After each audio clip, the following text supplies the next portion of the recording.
আসসালামু আলাইকুম, কেমন আছেন সবাই? আশা করি সবাই ভালো আছেন। আলহামদুলিল্লাহ আমরাও সবাই ভালো আছি। ভিডিওটা রাতের বেলার ভিডিও। তো মেয়ের বাবা রাতের বেলা করে কিছু শাকসবজি নিয়ে আসছে। তো রাতের বেলা তো আমি একদম ফ্রি থাকি, তো ভাবলাম যে শাকসবজিগুলো একদম কেটে বেছে রেখে দেই পরের দিনের জন্য আর কি। তো এটা আমি প্রায় সময়ই করি, যখনই আর কি শাক আনে, তারপরে ধইনা পাতা আনে, এই জাতীয় শাক পাতাগুলো আমি একটু বেছে টেছে রেখে দিই, তাতে করে সুবিধা হয় আর কি। তো দেখতেই পাচ্ছেন এখানে মূলা শাক আছে, ডাঁটা আছে, ফুলকপি আছে আর ধইনা পাতা আছে। এগুলা সব আমি একে একে বেছে নিছি, অনেকক্ষণ সময় লাগছে আমার। তো যাই হোক, আর এই ভিডিওটা হচ্ছে সকালবেলার ভিডিও। তো সকালবেলা করে ফুলকপিগুলো আমি পানিতে ভিজাই দিছি। তো পানিতে ভিজাই দিলে হয় কি, যদি কোনো পোকা টোকা থাকে সেগুলো ভেসে ওঠে আর কি। তো এখানে হচ্ছে মূলা শাকগুলো আমি ধুয়ে কুচি কুচি করে নিচ্ছি। আর এখানে ফ্রিজ থেকে টাকি মাছ বের করছি, তারপরে রুই মাছ বের করছি। আজকে টাকি মাছের ভর্তা করব ধইনা পাতা দিয়ে, আর রুই মাছটা দিয়ে ফুলকপির তরকারি করব।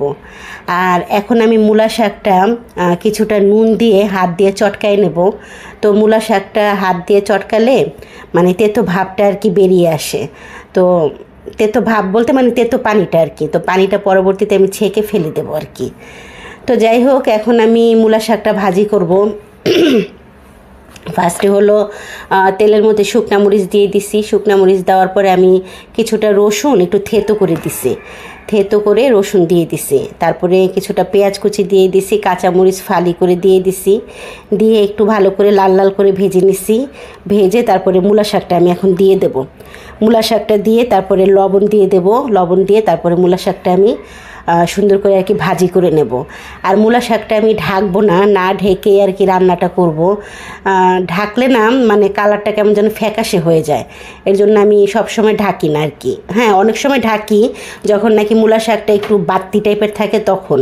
আর এই মূলা শাকটা একটু কচি, তো এটা ঢাকতে হবে না, এভাবেই হয়ে যাবে ইনশাল্লাহ। তো মূলা শাকটা হওয়ার পরে ওই কড়াইতেই আমি কিছুটা শুকনা মরিচ টেলে নিতেছি, তেল ছাড়াই আর কি টেলে নিতেছি, মানে টাকি মাছ ভর্তা করব তাই জন্য। তো শুকনা মরিচগুলো নামাই নিছি। নামানোর পরে হলো পেঁয়াজ রসুন কাঁচামরিচ নিয়ে নিছি, নিয়ে কিছুটা সরিষার তেল দিয়ে দিছি। এখন এগুলো সুন্দর করে ফ্রাই করব আমি। তো ফ্রাই করার পরে আমি হলো কিছুটা যখন হালকা লাল হয়ে আসবে তখন আমি অনেকটা পরিমাণ ধইনা পাতা দিয়ে দেব। তো আজকে ধইনা পাতা দিয়ে টাকি মাছটা ভর্তা করব। আরেকদিন তো টাকি মাছ ভর্তা করছিলাম কাঁচা আদা দিয়ে, মানে ধইনা পাতা ছাড়া কাঁচা আদা দিয়ে করছিলাম, সেটার এক ধরনের টেস্ট ছিল। আর ধইনা পাতা দিয়ে টাকি মাছের ভর্তা করলে সেটার আবার আরেক ধরনের টেস্ট হয়। তো আজকে মূলত ধইনা পাতা আনা হয়েছিল টাকি মাছ ভর্তা করার জন্যই। তো যাই হোক, আমার হলো মানে পেঁয়াজ রসুন কাঁচামরিচ ধইনা পাতা ফ্রাই করা হয়ে গেছে। এখন আমি টাকি মাছগুলো ফ্রাই করে নেব। আর টাকি মাছ ভর্তা করার জন্য সমস্ত প্রিপারেশন রেডি করে ফেলছি আর কি।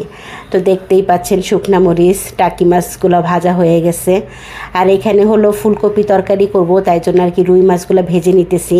এখানে 3 পিস রুই মাছ নিচ্ছি আমি, 3 পিস রুই মাছ দিয়েই ফুলকপির তরকারিটা করব। কারণ মেয়ের বাবা আর আমি খাবো না রুই মাছ, শুধু ছেলে মেয়ের জন্য আর কি করতেছি।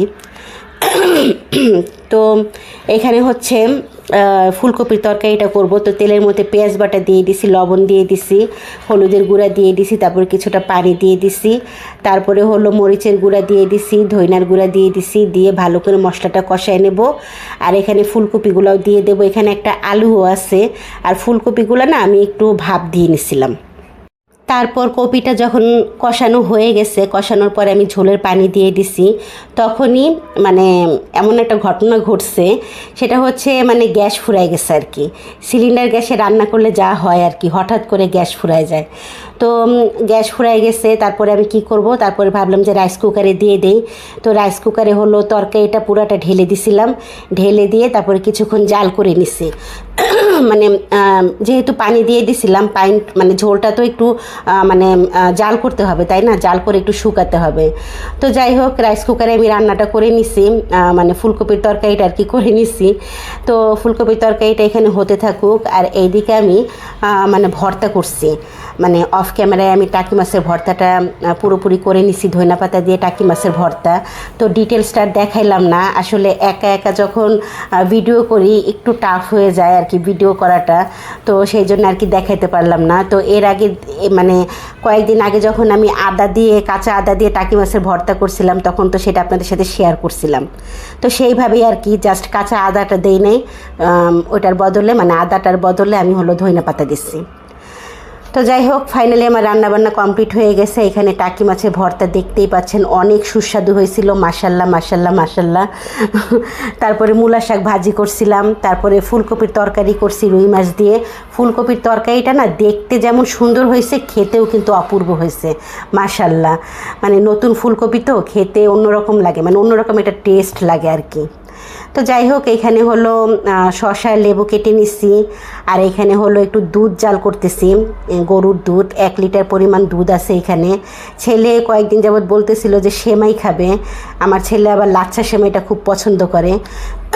তো ঘরে দেখলাম যে অল্প একটু সেমাই আছে, তো ভাবলাম যে এইটুকু সেমাই হয়ে যাবে। তো ফ্রিজ থেকে একটু দুধ বের করছি 1 লিটার পরিমাণ, তো দুধটা বের করে আমি হলো জাল করতে বসাই দিছি। তো দুধটা জাল হতে থাকুক, তারপরে আমি লাচ্ছা সেমাইটা আর কি দিয়ে দেব জাল হওয়ার পরে, মানে দুধটা জাল হওয়ার পরে। লাচ্ছা সেমাই রান্না করাটা কিন্তু খুব ইজি। তো মেয়ে তো স্কুল থেকে চলে আসছে, মেয়ে স্কুল থেকে আসার পর খাবার দিয়ে দিছি। মেয়ে শুধু টাকি মাছের ভর্তা দিয়ে সম্পূর্ণ ভাতটা খাইছে, ফুলকপির তরকারিও নেয় নাই, মূলা শাকও নেয় নাই। তো যাই হোক, এখানে হলো দুধটা জাল করা হয়ে গেছে, দুধটা ঠান্ডা হয়ে গেলে তারপরে আমি লাচ্ছা সেমাইটা দুধের মধ্যে দিয়ে মিক্স করে নেব। মানে কুসুম গরম থাকতে থাকতে সেমাইটা আমি অ্যাড করব, অতিরিক্ত গরমে সেমাইটা দিলে সেমাইটা গলে যায়, এই হলো ব্যাপার। তো যাই হোক, আজকের ভিডিওটা এই পর্যন্তই।